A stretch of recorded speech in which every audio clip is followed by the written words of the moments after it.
우리 오늘 말씀은 여호수아 24장 31절에 있는 말씀으로 우리 여기까지만 믿고 끝날 수 있습니다. 우리 여기까지만 믿고 끝날 수 있습니다 라는 제목으로 하나님의 말씀 증거하겠습니다. 제목이 어둡죠? 제목이 비장합니다. 그래서 여러분들이 마음이 어려울 수도 있습니다. 그러나 한번 들어보십시오. 말씀 전하는 제가 더 마음이 우울합니다, 사실은. 네, 말씀 증거하겠습니다. 벌써 한 10년 전쯤 된 일입니다. 제가 31살, 32살쯤에 한 꿈을 꾸었습니다. 그 꿈은 한동안 저를 매우 우울하게 했습니다. 꿈의 내용은 이렇습니다. 제가 교회에 예배를 드리러 일찍 집을 나섰습니다. 교회에 도착했습니다. 문을 짠 열었습니다. 그런데 이상하게도 그 안은 교회가 아니었습니다. 다시 문을 닫고 밖을 이렇게 봤습니다. 그곳은 분명 교회입니다. 그런데 문을 열면 교회는 아니었습니다.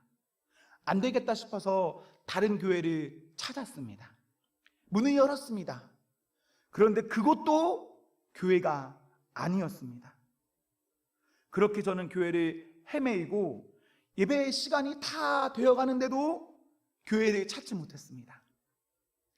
이제 시간이 얼마 남지 않았고 저는 계속해서 허겁지겁 막 뛰어다녔습니다. 마지막으로 어느 교회 문을 딱 열었는데 그곳은 교회였고 교회를 찾아 기쁜 나머지 울었습니다. 잠에서 깨었고 한참이나 좋지 못했습니다. 왜냐하면 교회가 아니었기 때문에 그렇고 정말로 앞으로의 교회가 그렇게 될 것만 같았습니다. 지금 우리가 이렇게 예배드리는, 이렇게 잘 사용하고 있는 교회가 언젠가는 교회가 아닐 수도 있습니다. 겉모양이 교회면 뭐합니까? 그 안에 성도가 없고 그 안에 예배가 없다면 그곳은 교회가 아닙니다. 어느 나라, 어느 교회를 가보면 지금 그곳은 결혼식장으로 사용되고 있습니다. 극장으로 사용되고 있습니다. 식당, 술집으로 사용되고 있습니다. 박물관, 미술관, 관광지로 사용되고 있습니다. 심지어 다른 종교에 팔려서 그 종교의 예배당으로도 사용되고 있습니다. 어떻게 이런 일이 일어나는가? 지금의 우리는 조금 의아할 수도 있지만 이런 일도 우리나라에서도 지금 일어나고 있는 중입니다. 교회에 성도가 없고 그러다 보니 유지가 안 되고 빚은 쌓이고 매각되는 거죠. 무척 속상한 일인데 이것은 우리나라를 포함하여 일어나는 일이고 우리 교회도 앞으로 맞이해야 될 일입니다. 부정하기는 어려워요. 우리는 코로나로 일정 기간 사람 없는 교회를 경험했습니다. 텅 빈 교회, 그게 뭔지 알아요. 근데 앞으로 우리가 받아들여야 할 세상은 어떤 세상이냐? 그때가 일상이 된 교회, 그것이 우리의 미래에 놓여 있습니다. 정말 쉽지 않은 어떠한 시대. 우리는 주로 다른 나라, 다른 교회, 다른 집 이야기는 잘하죠. 정작 내 이야기는 잘하지 못합니다. 똑같이 우리 교회 이야기도 잘하지는 못하죠. 마음 아프고 듣기 싫은 말 별로 좋아하지 않습니다. 그래서 그런가요? 잘 될 거야, 된다 라고만 말하고 우리를 잘 돌아보지 못합니다. 사실 냉정하게 말하면 그런 면이 우리는 있습니다. 20년 후 동명교회 어떻게 되겠습니까? 생각해 보십시오. 지금 옆자리를 한번 살펴보시면 돼요. 우리 곁을 지금 둘러보면, 우리 교회의 연령대를 생각해 보면 결과는 나와 있습니다. 우리 교회는 꽤나 오래전부터 역피라미드 상태가 되었습니다. 상단에 높은 비중을 차지하고 있는 연령대가 하나님의 부름이 바르면 이 높은 연령대가 싹 사라지는 겁니다. 그럼 결국 하단에 있는 존재들이 이렇게 올라오는 거겠죠? 이 역피라미드에서 맨 아래 쌓여있는 이 세대가, 지금 현재 주일학교 세대가 맨 위로 올라오는 이 시점, 이 시대가 앞으로 한 20년이면 될 겁니다. 그때 우리 교회, 우리 조국교회는 감당할 수 있을까요? 숫자로만 보면 미래를 감당하기는 어렵습니다. 올해 우리 교회는 50주년을 맞이했습니다. 정말 감사한 일이죠. 교회든 사회기업이든 1년에 존재하는 것은 쉬운 일이 아닙니다. 여기서 다시 10년에 존재하는 것 쉬운 일이 아닙니다. 30년에 존재하는 것 쉬운 일이 아니고 50년에 존재하는 것 쉬운 일이 아닙니다. 우리나라 지금 이름 있는 기업들 과거에 다 사라지고 지금 몇 개 남아있지 않은 거예요. 50년이라는 거 엄청난 숫자가 맞긴 맞습니다. 그런데 50주년, 성경에서는 희년이라고 말하는 시간은 미래를 준비하는 시간이지 과거를 찬사하는 시간이 아닙니다. 올해 그리고 앞으로 우리 교회는 무엇을 해야 합니까? 희년에요, 땅을 쉬게 하지 않습니까? 땅을 돌려주지 않습니까? 사람을 자유롭게 하지 않습니까? 이거 왜 그렇게 할까요? 그래, 그동안 잘했다, 이제 그만 좀 쉬어라, 그만 됐다, 이 의미로 주는 거라고 혹시 생각하십니까? 아니요. 희년이든 안식년이든 과거를 치하하기 위해서 주는 시간이 아닙니다. 그렇다면 무엇일까요? 50년은 끝났다, 이미 지났다, 앞으로의 50년을 위해 다시 시작할 수 있는 길을 열어주는 것이 희년입니다. 땅이 없으면 땅이 없는 사람에게 미래가 없다니까요. 그러니까 땅을 주는 겁니다. 몸이 자유하지 않으면 몸이 자유하지 않은 사람에게는 미래가 없다니까요. 그러니까 몸을 자유하게 해주는 겁니다. 다시 시작하라고. 50년은 과거를 찬송하는 시간이 아니라 앞날에 너희가 다시 한번 해봐라 라고, 어떤 자든 다시 한번 해봐라 라고 하나님께서 그 민족에게 허락하시는 축복된 시간입니다. 우리는 오늘 본문으로 여호수아 24장 31절의 말씀을 보았는데요, 이 말씀과 같이 보면 좋을 말씀이 있습니다. 그 말씀은 사사기 2장 10절. 우리 한번 이 말씀을 읽어보겠습니다. 그 세대의 사람도 다 그 조상들에게로 돌아갔고 그 후에 일어난 다른 세대는 여호와를 알지 못하며 여호와께서 이스라엘을 위하여 행하신 이도 알지 못하였더라. 아멘. 계속해서 이 화면 한번 보십시오. 오늘 본문과 사사기 2장 10절. 사실 우리는 사사기 2장 10절이 더 익숙할 겁니다. 더 유명한 말씀이니까요.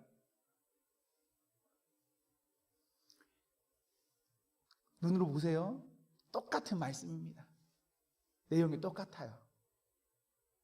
여호수아가 살아있을 때, 그리고 그 즈음에 살았던 사람들 때까지는 하나님 믿습니다. 하지만 그 세대가 죽자 딱 거기까지만 믿고 다음 세대부터는 하나님 믿지 않습니다. 사사기의 표현으로는 여호와를 알지 못했다, 여호와께서 행하신 이도 알지 못했다. 그래서 그 사람들을 뭐라 말합니까? 다른 세대, 다른 세대다.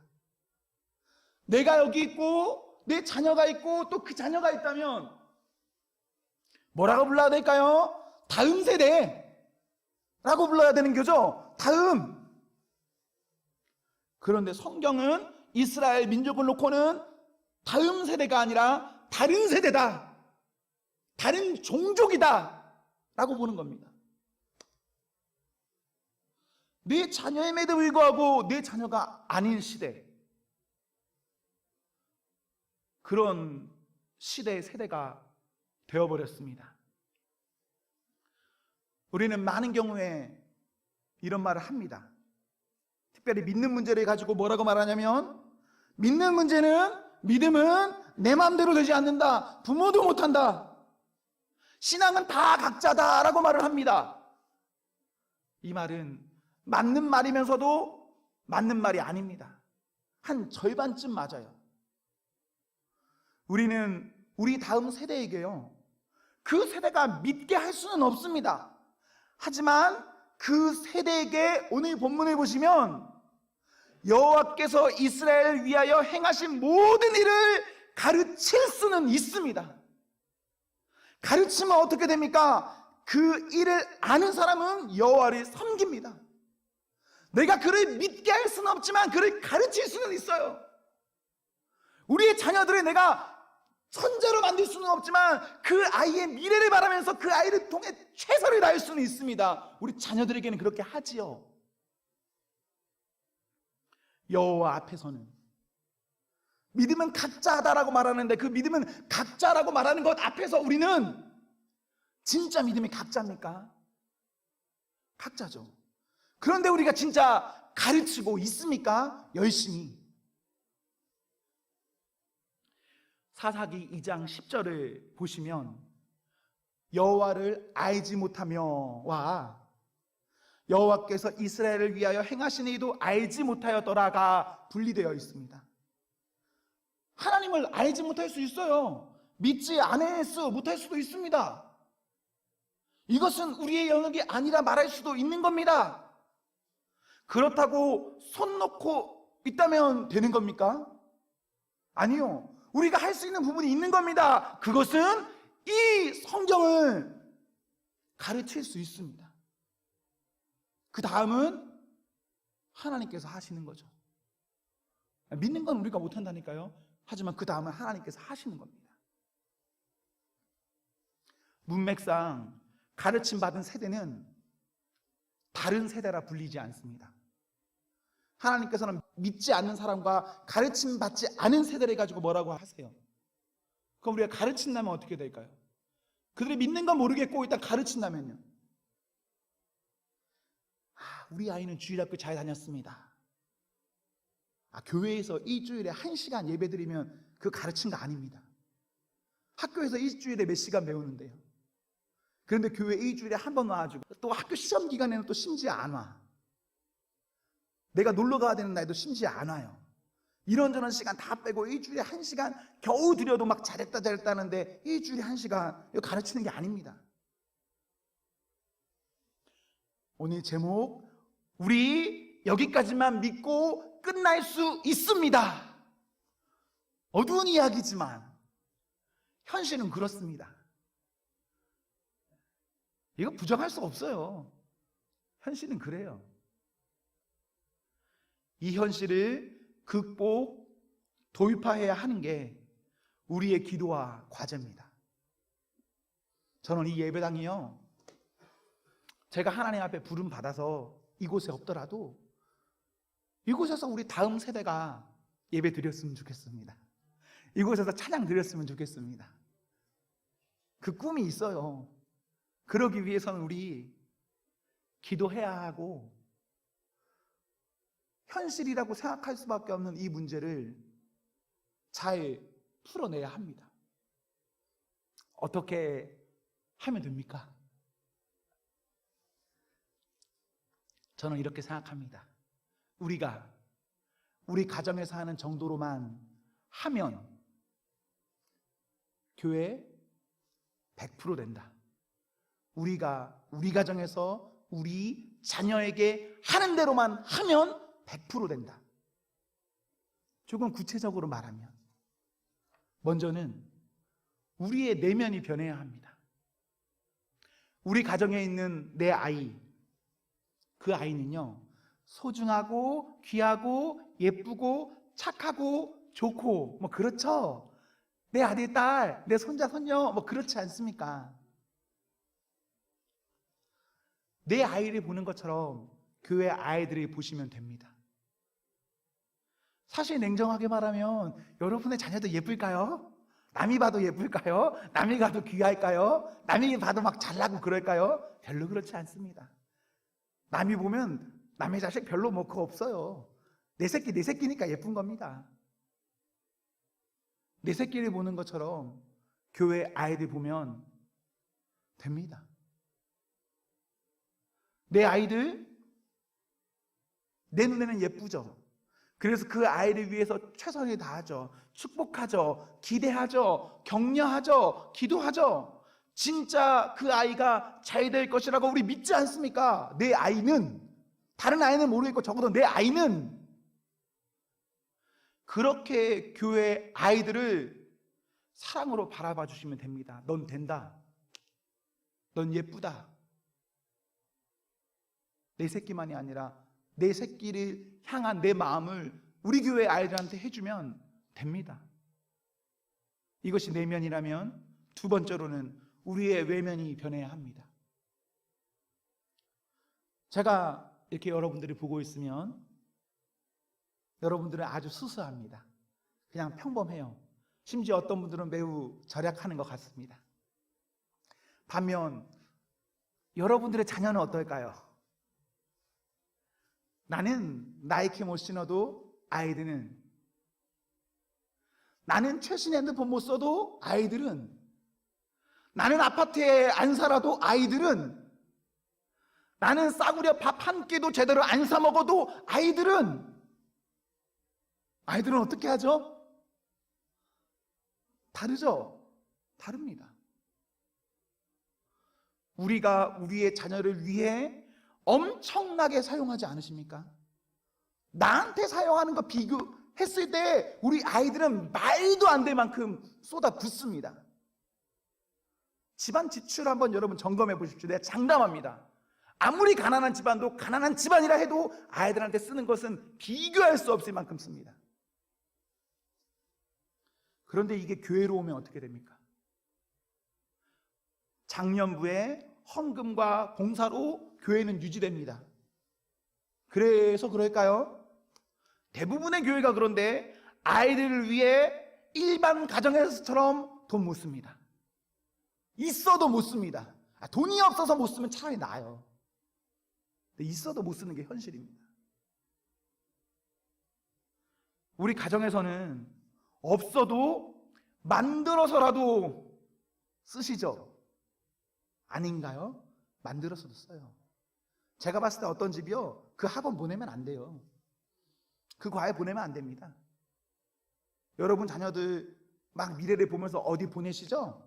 제가 봤을 때 그냥 중1 되면 걔 어느 대학 갈지 어느 정도 보입니다. 그런데 막 고등학교 2학년, 3학년 돼도 막 어디 보내시죠? 그게 남의 눈에는 그렇게 하면 안 된다니까요. 근데 내 자식이니까 보내잖아요. 그래도 막 쓰시잖아요. 힘들어도 막 한단 말입니다. 우리가 교회의 아이들에게 다음 세대를 위해서 내가 못 먹고 못 써도 조금 한번 생각해 볼 수는 없을까요? 불편하지만, 많이 불편하지만. 마지막으로 과감한 선제적 움직임이 필요합니다. 조금 다른 말로 표현하면 누군가는 책임지고 앞서 끌고 나가야 합니다. 우리 조국교회가 비약적으로 성장, 발전했을 때를 생각해 보십시오. 교회는 세상보다 빠르게 움직였습니다. 세상이 교회를 따라왔습니다. 예전에 OHP 아세요? 필름에다가 삭삭해서 뭐 악보 같은 거 모았던 거. 세상보다 교회가 더 빠르게 했습니다. 우리가 작년까지 쓰던 프로젝트, 세상보다 교회가 더 빠르게 했습니다. CD, 드럼, 문학의 밤, 그리고 선교라는 이름으로 외국에 나가는 거 교회가 훨씬 빠르게 했습니다. 세상보다. 그래서 세상은요, 교회를 따라왔어요. 교회가 되게 앞서고 있었으니까요. 지금의 교회를 보십시오. 어떻습니까? 우리 작년에 LED 이미 세상은 몇 년 전부터 쓰고 있었습니다. 우리는 작년에야 설치한 거예요. 우리 지금 찬양팀 종이로 보고 있죠? 세상 이걸로 보고 있을까요? 이걸로 보지 않습니다. 아이패드 같은 전자기기로 보고 있어요. 교회에서 쓰는 컴퓨터, 모니터, 의자, 사회에서는 어떻게 쓰고 있을까요? 외국으로 가는 것도요, 학교에서도 합니다. 가정에서도 하고 친구들끼리도 쉽게 가죠. 이상하게도 교회는 그렇지 못합니다. 왜 그럴까요? 돈 때문에 우리가 못하는 겁니까? 우리 걱정이 많아요. 친구들이랑 놀러 가는 것도 좋고 학교에서 가는 것도 좋고 배낭 메고 혼자 떠나는 것도 좋은데 교회에서 가는 건 걱정 때문에 못합니다. 돈이 없어서가 아니라. 우리가 이 세 가지 것 때문에 선도하면 가능성이 있어요. 전 좀 그 자신합니다. 결국 우리는 지금 시간 싸움하고 있습니다. 앞으로의 30년을 호흡기를 달고 생명을 유지할 것인가?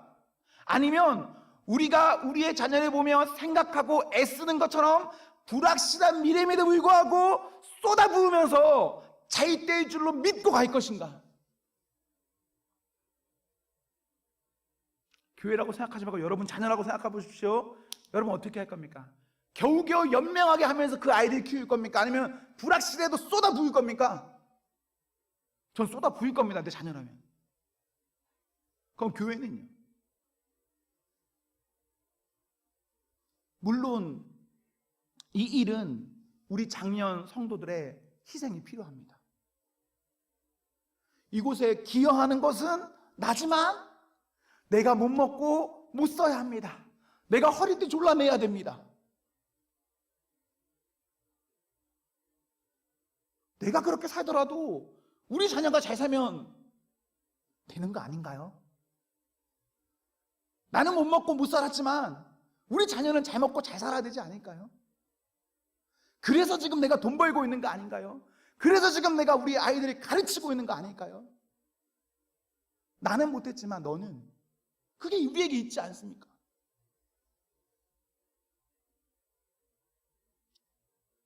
우리 아이들 걔네들 생각해보면 아무것도 없어요. 그냥 돈만 쓰는 하마입니다. 내가 보는데 나는 뭐 찍소리도 못하고 아이들 다 써요. 현실이 그렇죠. 그런데 그게 기쁜 일입니다. 그게 좋은 일이에요. 쓸 수 있을 때 내 사랑하는 사람한테 쓰는 거. 언젠가는 쓰고 싶어도 못 쓸 날이 오거든요. 우리의 머리로는 그렇게 하면 안 된다, 안 될 일이다라고 생각할 수 있습니다. 어떻게 아이들에게 그렇게 많은 돈을 쓸 수 있냐, 그렇게 많은 시간을 쓸 수 있냐, 어떻게 미래 비전에 그렇게 과감하게 할 수 있냐라고 하실 수 있어요. 맞는 말입니다. 하지만 사랑하면 합니다. 사랑하면 해요. 기도해 주십시오. 믿음이 우리 세대로만 끝나지 않고 우리 다음 세대로 잘 나아갈 수 있게, 정말 다음 세대가 될 수 있게 우리 기도해야 합니다. 그 아이들을 축복하며 기도하시고 내가 희생할 수 있게 해달라고 기도하셔야 합니다. 히브리서 12장에 보시면 믿음의 경주에 대한 기록이 있습니다. 12장 1절과 4절에 저는 여기서 인내, 경주, 피, 대항이라는 말이 눈에 들어옵니다. 우리는 지금 세상에 살면서 믿음의 경주를 하고 있습니다. 정확히 말하면 마라톤을 하고 있는 겁니다. 긴 어떤 레이스 중이에요. 이때 우리가 어떻게 해야 완주할 수 있는가? 인내해야 하는 겁니다. 인내 안 하면 마라톤은 완주할 수 없습니다. 끝까지 그냥 달려야 하는 겁니다. 그리고 진짜 죽고 싶을 수 있습니다. 너무 힘들 수 있습니다. 어떻게 해야 합니까? 피 흘리기까지도 싸워야 하는 겁니다. 대항해야 하는 겁니다. 명확한 목표가 있다면, 진짜 우리가 가야 할 곳이 있다면 피 흘려도 가야죠. 중요한 건 가는 거 아닙니까? 피 흘려도 가야죠. 우리 온 성도에게 미래의 세대를 보며 기도하고 사랑하고 헌신에 다짐할 수 있는 그 은혜가 있기를 기원합니다. 아멘.